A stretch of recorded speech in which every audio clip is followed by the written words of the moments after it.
Everything I have ever wrought, I have wrought in pursuit of beauty. That word may turn your stomach, seeing what you see now. But believe me, it is beauty still. A loftier beauty.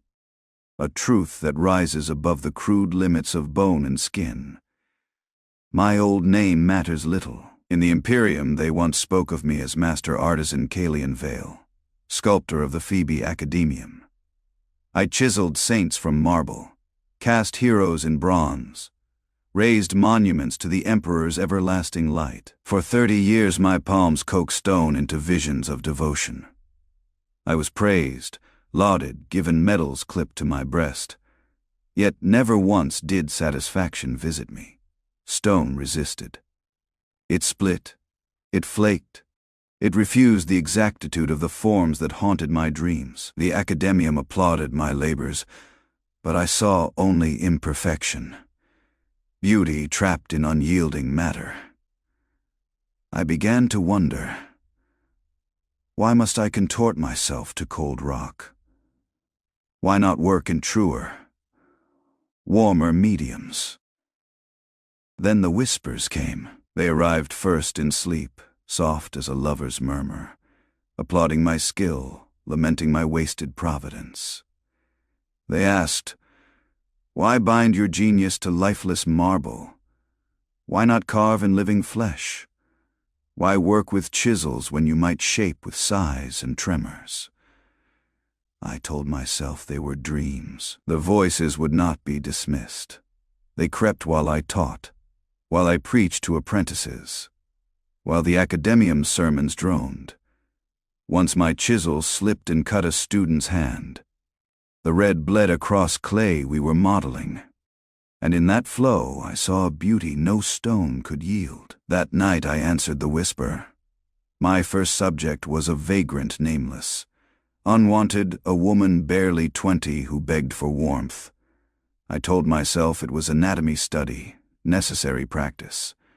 But art devours sacrifice. With blade and thread I remade her. With wire and oil I coaxed new forms. I drew wing. Shapes from her shoulders, stretched skin over filigree, hewed channels along her ribs, so that with each breath a murmur sprang like music. She did not endure long. Yet in those hours she embodied my masterpiece. The whispers praised me. Others followed. Fellow artisans, hungry cultists of form, came drawn by the same hush. We turned a forgotten cellar into an atelier of transfiguration. Tendons were tuned like strings. Bone was hollowed into flutes.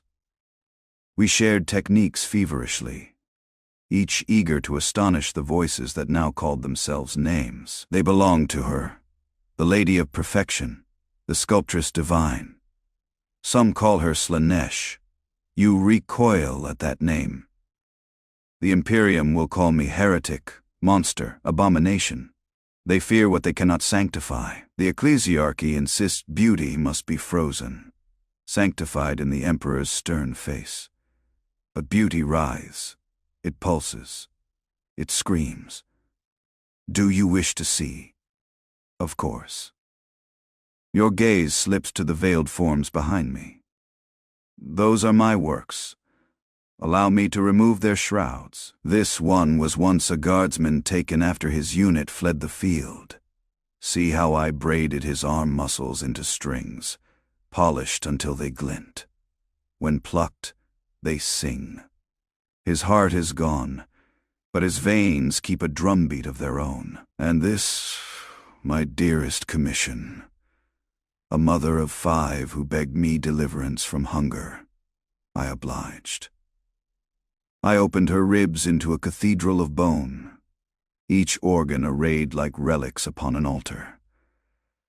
The heart still throbs within its shrine, anointed in oils that glow faintly. Pilgrims kneel and swear they hear hymns threaded through its rhythm. Flesh is the most obedient medium. Flesh remembers. Flesh suffers. Flesh endures. Not all pupils lasted. Some fainted at the first incision. Others begged mercy until their voices broke. Weaklings. They were the first to be remade. Their bodies crude, their screams unforgettable in their potential. The atelier filled with marvels, halls of living statues that writhed and moaned, corridors hung with canvases of skin, pierced and painted with their own blood. Each day we worked, each night we feasted on sensation. But art is jealous. Each creation demanded more time, more flesh, more nuance of sensation. I, never content, hungered still. Then I found the beggar woman of whom I speak, a waif no older than 20, sunken with want, whose eyes shone like polished beads. I did not slay her. Death would waste what might be shaped. Instead, I made of her an instrument of gaze. I removed her lids so that she might never close to beauty. I shaped her skull into an open frame, a crown of bone to scatter sight in all directions. With techniques whispered to us, I multiplied her vision. Each drop of blood became another aperture upon her skin until she blossomed with 1,000 lenses. When she beheld the gallery, she wept, not from pain, but from rapture. She saw every angle, every hidden curve, every subtle perfection. In that moment I knew I had pleased the Lady of Excess. The air quivered. The walls sighed. She spoke not in words. Her gifts were colors without names, sensations that burned and soothed at once. She lifted me into an ecstasy that split flesh and refitted it. My hands became many. My sight multiplied. My voice, a chorus of threads. When I came back to myself, the atelier had become a temple. No longer a hidden workshop, but a sanctum. Walls alive with frescoes of living flesh, veins mapping arabesques, mouths in chorus. My apprentices knelt begging transfiguration. I obliged them. And now you, visitor, you have listened patiently, though your eyes betray terror and sweat beads at your temples. You still think yourself mere spectator. Every gallery needs a new piece. Every artist needs a fresh canvas. Look behind you. Do you see them? My attendants, once students, now perfected sculptures, blades grafted into forearms, sinew strung like lyres across torsos. They will prepare you. Do not wriggle. The straps are silk, tender on skin, yet stronger than iron. The gag is not merely to silence, but to temper your voice, to tune your screams into music. Each cry is a note, each shudder a brushstroke. I promise you one thing, you will be magnificent. Everything I have ever done, I have done in pursuit of beauty. Soon you will be my masterpiece.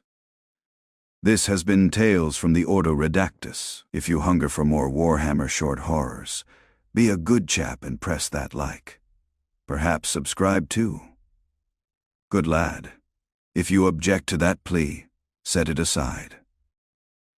Whether you click or not, the ritual continues. The mixture of terror and awe is familiar.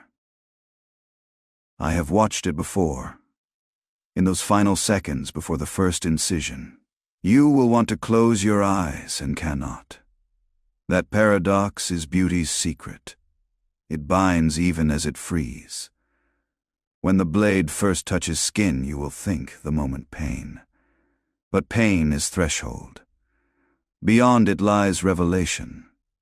With each cut, each stitch, each measured note of your moans reverberating through these halls, you will feel the shape beneath the shape, the form lodged inside you since birth, aching to be freed. Do you hear them now? The choir of my works, their voices weaving endless harmony. They do not mourn, they are celebrants. Every scar, every alteration, Every unveiled piece of flesh was a step toward perfection. They weep because they know what is to come. And when you join them, your voice will rise in the chorus, a hymn of beauty, eternal and unending. My gallery will be complete. Until the next canvas arrives. The gallery is never still. Even now as I speak, the air trembles with a low resonance, the living walls sighing, the strings of sinew vibrating to some unheard bow, the organ, pipes of bone releasing breathy chords that do not belong to lungs. Each work is alive, and in their life they complete me. You may imagine this place to be cacophony, but it is not. It is harmony. Every moan, every scream, every heartbeat joins in a symphony that no mortal orchestra could dream to replicate.